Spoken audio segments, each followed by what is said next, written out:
Gurukul classes के YouTube channel पर आप सभी का स्वागत है। मैथमेटिक्स का आज हम लोग स्टार्ट करने जा रहे हैं, जिसका पहला चैप्टर है सेट थ्योरी, जिसे हम लोग समुच्चय सिद्धांत के नाम से जानते हैं। सेट, समुच्चय, समुच्चय किसे कहते हैं? तो अगर हम लोग यहाँ बात करें तो सेट का मतलब होता है समूह, कलेक्शन, ग्रुपिंग। तो वह कलेक्शन या वह ग्रुपिंग जो वेल डिफाइंड हो। वेल डिफाइंड का मतलब है कि जो अच्छी तरह से परिभाषित हो, वह कलेक्शन मान लीजिए हम बहुत सारे सामानों को एक साथ रख देते हैं, तो वह कलेक्शन सेट नहीं कहलाएगा। सेट कहलाएगा जब कोई एक खास प्रॉपर्टी के आधार पर अगर कहीं संयोजित किया गया हो तो वह सेट कहलाएगा। जैसे एक घर है, इसमें हम बहुत सारी सामान ला करके रख दिए, तो यह सेट नहीं कहलाएगा। लेकिन अगर एक दुकानदार अपने दुकान में सामानों को सुसज्जित सुव्यवस्थित ढंग से रखता है, 10वीं की किताब एक जगह, 11वीं की किताब एक जगह, फिजिक्स की किताब एक जगह, केमिस्ट्री की किताब एक, तो वह कलेक्शन जिसे हम दूसरे पार्ट से अलग आसानी से कर सकते हैं, वह सेट कहलाता है। तो कलेक्शन कई तरह के वस्तुओं का हो सकता है, लेकिन सेट तभी होगा जब वह वेल डिफाइंड होगा। अगर उसे अन्य से अलग करने में हम आसानी से सक्षम होंगे तो वह सेट कहलाएगा, अन्यथा वह सेट नहीं कहलाएगा। कलेक्शन होगा, ग्रुपिंग होगा, लेकिन सेट नहीं होगा। वह कलेक्शन, वह ग्रुपिंग जिसे हम वेल डिफाइन कर सकते हैं, वही सेट कहलाएगा। सेट को साधारणतया हम लोग कैपिटल लेटर के द्वारा इस्तेमाल करते हैं, जैसे ए कैपिटल लेटर, कोई भी B, C, X, Y, Z etcetera. अब हमने कहा कलेक्शन या ग्रुपिंग, या अभी हम लोग बात करें सेट की, तो सेट में एक चीज नहीं होता, एक से अधिक चीजें, एक से अधिक वस्तुएं होती है, तो उसे मेंबर कहा जाए, या उसी को हम लोग एलिमेंट कहते हैं। तो ऑब्जेक्ट कहें, एलिमेंट कहें या मेंबर कहें, सबका एक अगर शाब्दिक अर्थ देखा जाए तो सदस्य ही कहलाते हैं। तो सेट को बनाने वाले मेंबर कहलाते हैं या एलिमेंट कहलाते हैं। किसी भी ग्रुप को तैयार करने के लिए जो उसके मेंबर हैं या एलिमेंट हैं या ऑब्जेक्ट हैं, हालांकि तीनों अलग अलग अर्थ हैं, लेकिन तीनों एक तरह से सिनोनिम्स आप जानते हैं, समान अर्थ रखने वाले शब्द। तो ये तीनों ही शब्द, ऑब्जेक्ट है, चाहे एलिमेंट है, चाहे मेंबर, ये तीनों सिनोनिम्स हैं। सेट को तैयार करने वाले मेंबर कहलाएंगे या एलिमेंट कहलाएंगे। और एलिमेंट को हम लोग साधारणतया स्मॉल लेटर से सूचित करते हैं, सेट को कैपिटल लेटर से, और सेट के एलिमेंट को, सेट के मेंबर को या सेट के ऑब्जेक्ट को हम लोग स्मॉल लेटर से डिनोट करते हैं, A B C X Y Z etcetera. साधारणतः मैथ में प्रयोग करने वाले जो हम लोग कुछ कॉमन चीजों का यूज करते हैं, एन का मतलब है नेचुरल नंबर, प्राकृतिक संख्याओं का समूह, प्राकृतिक संख्याओं का समुच्चय। आप जानते हैं नेचुरल नंबर, प्राकृतिक संख्या 1, 2, 3, 4, 5, गिनती की संख्या, काउंटिंग नंबर्स 1, 2, 3, 4, 5, 6, ये कहलाते हैं natural numbers. Z denotes set of all integer. Integer आप जानते हैं, माइनस इन्फिनिटी, -3, -2, -1, 0, 1, 2, 3, 4, इनफाइनाइट। तो ये जेड का मतलब set of integers. Q rational number, जिसको आप कहते हैं परिमेय संख्या, परिमेय संख्या अर्थात P/Q, जहाँ Q का मान 0 नहीं है, जो आप 10वीं में बहुत अच्छी तरह से 8वीं से लगातार पढ़ रहे रेशनल नंबर के बारे में। और R जो है वह रियल नंबर है, जो 10वीं में 10 नंबर के आपके टॉपिक थे, वास्तविक संख्या। रेशनल नंबर और इरेशनल नंबर दोनों का जो सेट है वो कहलाता है वास्तविक संख्या। अब इंटीजर में प्लस पॉजिटिव इंटीजर भी हो जाते हैं और निगेटिव इंटीजर। तो इसको हम लोग कई किताब जेड माइनस से सूचित करते हैं और इसको जेड प्लस से। तो जेड प्लस मतलब पॉजिटिव इंटीजर्स और जेड माइनस मतलब negative integers. N denotes set of natural number, Z denotes set of integers, Q denotes set of rational number, R denotes set of real number, वास्तविक संख्याओं का समूह। अब हमने कहा कि सेट बना है। सेट अगर बना है तो निश्चित रूप से उसमें समूह होगा। जैसे हम एग्जांपल में दें कि ए कोई सेट है, इसके 5 मेंबर हैं, ए ई आई ओ यू। तो हम लिखेंगे कि ए का जो मेंबर है वो ए है, ए बिलोंग्स टू ए। यह जो सिंबल है या लैटिन का जिसे हम कहते हैं एप्सिलॉन। एप्सिलॉन का मतलब यहाँ पे होता है बिलोंग्स टू और रिलेटेड टू, बिलोंग्स टू और रिलेटेड टू। इसका मतलब हुआ कि यह जो स्मॉल ए है यह ए से बिलोंग करता है, संबंधित है, रिलेटेड है। तो किसी मेंबर को दर्शाने के लिए हम लोग एप्सिलॉन का इस्तेमाल करते हैं, जिसका मतलब होता है बिलोंग्स टू या रिलेटेड टू। अगर ए इसका मेंबर, जैसे बी, इसमें ए का मेंबर नहीं है तो हम लोग लिखेंगे B does not belongs to A, B does not related to A. अगर वह सेट का सदस्य होगा, मेंबर होगा, एलिमेंट होगा तो हम एप्सन का इस्तेमाल करेंगे, जिसका मतलब होगा बिलोंग्स टू। और अगर एप्सन को हम क्रॉस कर देते हैं, इसका मतलब है डज नॉट बिलोंग्स टू, मतलब उससे रिलेटेड नहीं है। सेट को रिप्रेजेंट करने के 2 तरीके, एक रोस्टर फॉर्म जिसको हम लोग टेबुलर फॉर्म भी कहते हैं, और दूसरा सेट बिल्डर फॉर्म। क्या है दोनों में अंतर? तो दोनों को एग्जाम्पल के द्वारा यहाँ दर्शाई गई है। रोस्टर फॉर्म का मतलब है या टेबुलर फॉर्म का मतलब है जब हम लोग किसी सेट के सभी एलिमेंट को लिखते हैं तो वह कहलाता है रोस्टर फॉर्म या टेबुलर फॉर्म। जैसे ए के मेंबर है ए ई आई ओ यू। जब हम किसी सेट के मेंबर को डायरेक्ट लिख देते हैं तो वह कहलाता है रोस्टर फॉर्म या टेबुलर फॉर्म। और दूसरा है set builder form. Set builder form का मतलब है कि इसमें हम लोग मेंबर को न लिखकर उसके प्रॉपर्टी को लिखते हैं। जैसे यहाँ पर ए में हमने लिखा ए ई आई ओ यू। हम जानते हैं ये इंग्लिश अल्फाबेट के 5 वॉवेल्स हैं, तो हम लोग लिखेंगे ए का एलिमेंट है एक्स ब्रैकेट के अंदर, इसका मतलब है सच दैट एक्स क्या है, तो x is vowel in English alphabet.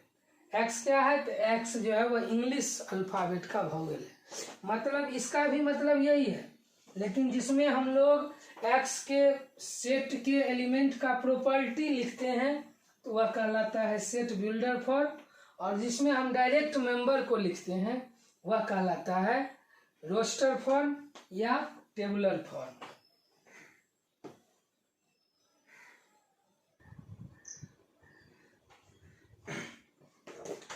तो जो कलेक्शन वेल डिफाइंड है उसे हम लोग सेट कहते हैं। सेट को बनाने वाले मेंबर, एलिमेंट, ऑब्जेक्ट सभी एक दूसरे के सिनोनिम्स हैं। जो भी ऑब्जेक्ट सेट को तैयार करते हैं या सेट के बनाने में फंक्शन हैं वो कहलाते हैं उसके एलिमेंट या मेंबर। इसे हम लोग एप्सिलॉन से डिनोट करते हैं। एप्सिलॉन का मतलब है यहाँ से थ्योरी में बिलोंग्स टू और रिलेटेड टू। अगर उसे हम क्रॉस कर देते हैं तो इसका मतलब है डज नॉट बिलोंग टू और डज नॉट रिलेटेड टू। इसे व्यक्त करने का 2 तरीका है। पहला रोस्टर फॉर्म या टेबुलर फॉर्म, जिसमें हम लोग किसी सेट के मेंबर को डायरेक्ट लिख देते हैं, और दूसरा है roster set builder form. Set builder form में हम लोग उन सभी मेंबर के जो खास प्रॉपर्टी हैं जो सब में कॉमन है उस प्रॉपर्टी को लिखते हैं। इस आधार पे हम पहला चैप्टर के सभी क्वेश्चन सॉल्व कर सकते हैं। आइए सभी प्रश्नों में से हम कुछ प्रश्नों को सॉल्व कर रहे हैं और जो शेष प्रश्न हम छोड़ रहे हैं वह आप निश्चित रूप से घर बैठकर सॉल्व करें और ग्रुप में डालें, कमेंट बॉक्स में डालें।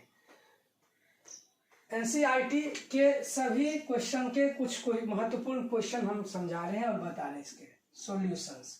NCERT exercise 1.1 निकालिएगा। तो पहला क्वेश्चन है which of the following are set, इनमें से कौन सेट हैं।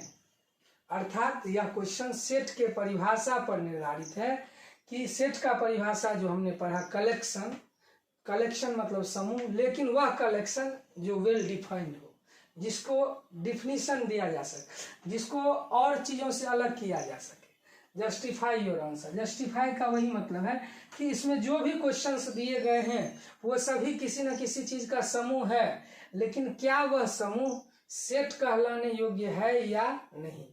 यदि हम उसे दूसरे परिदृश्य से अलग कर सके तब तो वह सेट है, लेकिन अगर कोई ऐसा कॉमन डिफिनीशन, जो कॉमन प्रॉपर्टी जो सभी मेंबर का ना हो, तो वह सेट कहलाने योग्य नहीं होगा। इसमें पहला दिया हुआ है the collection of all, collection मतलब समूह, ऑल द मंथ सभी महीना का, ऑफ ए ईयर एक साल के, एक साल के, ईयर मतलब साल के वो सभी महीना का समूह, beginning with the letter J, beginning मतलब स्टार्ट, शुरू हो, साल के वो सभी महीने, ऑफ ए ईयर साल के वो सभी महीनों का समूह जो शुरू होता है विद द लेटर जे, जे से। अगर हम देखें तो साल में कितने महीने, तो 12 महीने, जनवरी फरवरी मार्च अप्रैल मई जून जुलाई अगस्त सितंबर अक्टूबर नवंबर और दिसंबर, ये तो हुआ साल के महीनों का समूह। अब इसमें कहता है बिगिनिंग विथ लेटर जे, जे से शुरू होने वाले कौन सब है, जनवरी, जून, जुलाई,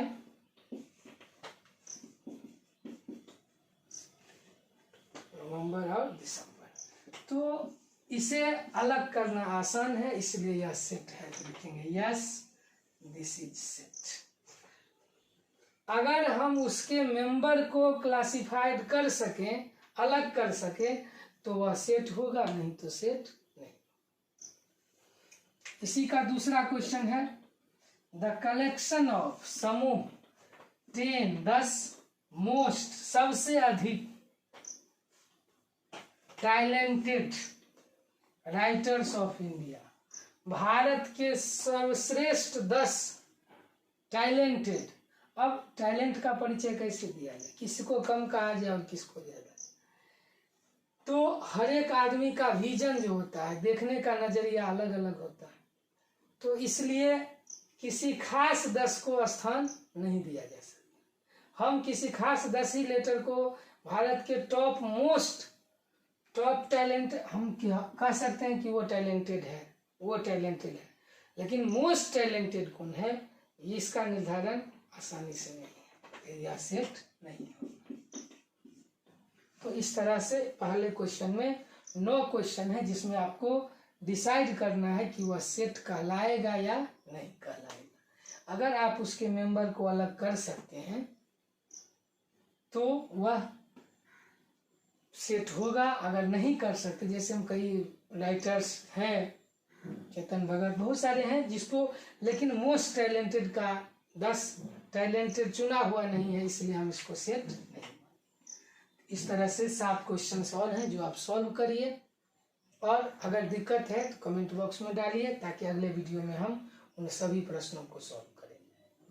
पहले आप खुद से प्रयास करिए, अगर उसमें प्रॉब्लम आती है तो अगले वीडियो में हम उन सारे प्रॉब्लम को सॉल्व करेंगे। 9 क्वेश्चन है जिसमें 2 हमने सॉल्व कर दिए हैं, 7 आपको सॉल्व करना,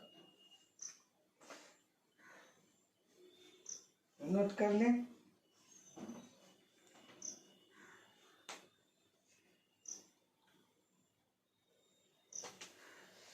अब दूसरा क्वेश्चन है ए एक सेट है जिसके मेंबर हैं 1 2 3 4 5 6, ए के सदस्य हैं ये सभी।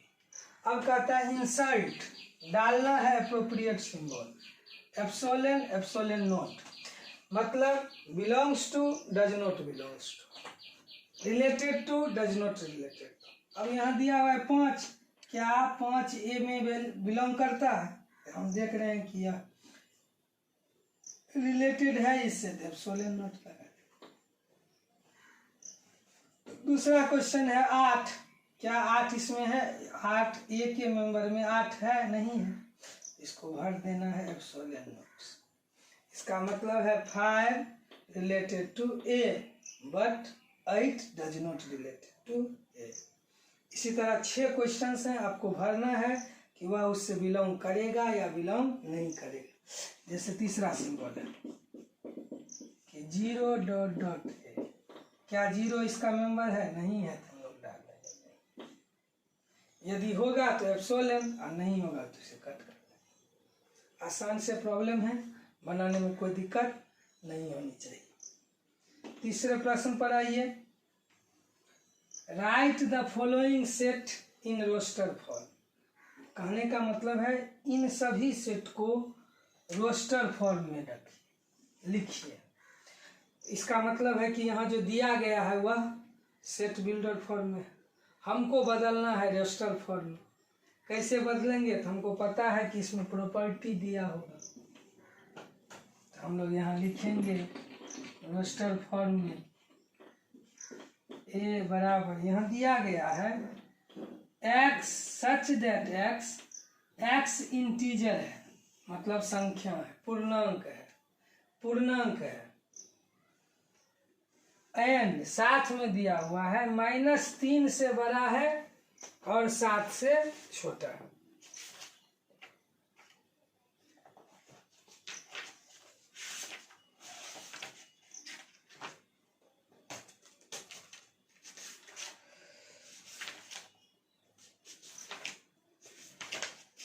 तो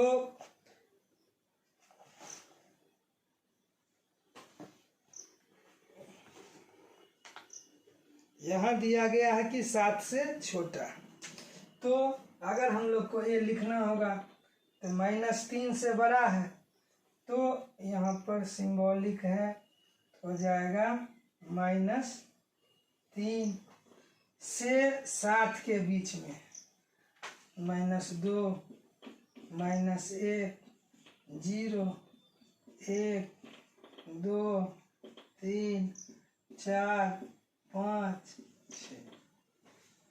7 से छोटा तो यही सारी संख्याएं हैं, तो इन संख्याओं को हम लिख देंगे। -3 से बड़ा है तो इसलिए -3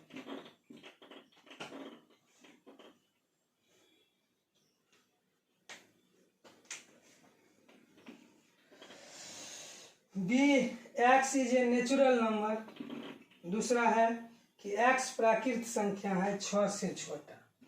तो प्राकृत संख्या हम लोग कहते हैं गिनती की संख्या, काउंटिंग नंबर जो शुरू होता है 1 से, तो हम लोग लिखेंगे 6 से छोटी तो 1 2 3 4 और। तो यहाँ दिया गया है सेट बिल्डर फॉर्म में और हमने उसे लिखा है रोस्टर फॉर्म। ऐसे ही और भी 4 सवाल हैं जो आप सॉल्व करेंगे।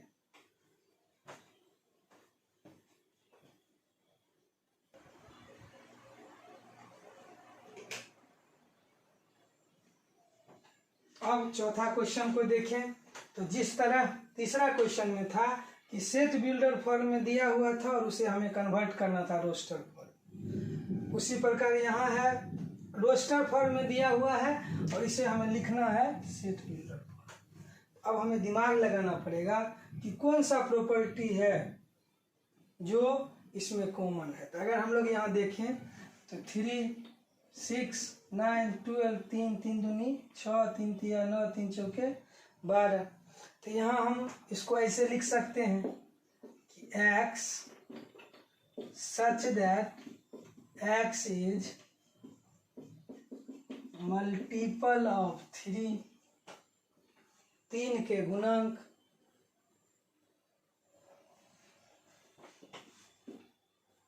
लेस देन, तो x का मान हो जाएगा लेस देन या लेस देन 15। 15 से छोटा 3 के गुणन। अब इसको हमको शॉर्टकट में लिखना है तो हम लिख सकते हैं x बराबर 3n। x is such that x 3n, n का मान कितना है तो लिखेंगे n बराबर 1 2 3, या हम लिख सकते हैं कि n का मान जो है वह 1 से बड़ा है और 4 से छोटा, 5 से छोटा। तो हमें दिमाग लगाना पड़ेगा कि कौन सा प्रॉपर्टी है जो इसमें कॉमन है। इसी प्रकार यहाँ देखिए 2 दूनी 4 दूनी 8 दूनी 16 दूनी 32। x बराबर यहाँ पर हम प्रॉपर्टी अगर लगाएं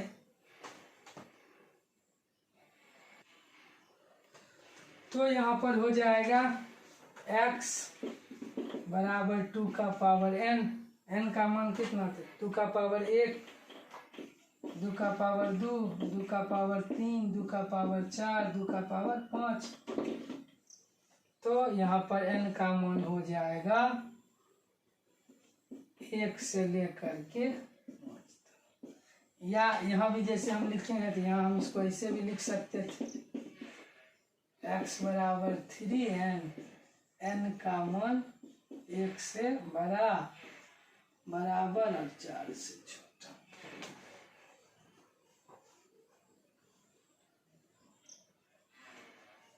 इसके अलावा कुछ 4-5 प्रश्न हैं जो आप सॉल्व करेंगे। दिमाग लगाना है कि इसमें कौन सा चीज़ है जो प्रत्येक सदस्य में कॉमन है। थोड़ा सा लैंग्वेज लेकर के यहाँ प्रॉब्लम आ सकती है, अदरवाइज आपको दिक्कत नहीं होगी अन्य सवालों के। चूँकि सेट बिल्डर फॉर्म में लैंग्वेज लिखना है, जैसे हमने यहाँ लिखा है x इज मल्टीपल ऑफ 3, इसी को मैथमेटिक्स भाषा में x बराबर 3n लिख दिए। जैसे यहाँ पर था तो 2 का पावर n दे दिए। अब 5वां क्वेश्चन में कहता है कि इसके सभी मेंबर को लिखिए। तो यहाँ पहला क्वेश्चन कहता है x is an odd natural number. Odd natural number, odd मतलब क्या, ओड मतलब हो गया विषम, नेचुरल नंबर मतलब प्राकृतिक संख्या। प्राकृतिक संख्या हम लोग गिनती की संख्या को कहते हैं। विषम, तो विषम संख्या कौन सा है 1 3 5 7 9, इसका कोई अंत दिया ही नहीं है तो याद खत्म, कोई भारी काम नहीं है। इसी प्रकार दूसरा क्वेश्चन में भी दिया है x इंटीजर, पूर्णांक है। x जो है वह पूर्णांक है, लेकिन x में दिया हुआ है कि -1/2। 1/2 तो पूर्णांक है नहीं, मतलब आधा। इससे बड़ा हो गया कौन 0। x 9/2, 9/2 मतलब 4.5, मतलब 5 से छोटा, तो हो जाएगा 1 2 3 4। तो मेंबर हो जाएंगे 0 1 2 3 4। तो प्रत्येक में यही है, सेट बिल्डर फॉर्म है तो रोस्टर फॉर्म में लिखना है, रोस्टर फॉर्म है तो सेट बिल्डर फॉर्म में। छठा क्वेश्चन मैच द कॉलम है। अगर आप इन सभी सवालों को सही तरीका से सॉल्व करेंगे तो छठा क्वेश्चन में हमारी मदद की जरूरत नहीं पड़ेगी। आसानी से आपका पहला चैप्टर खत्म हो गया।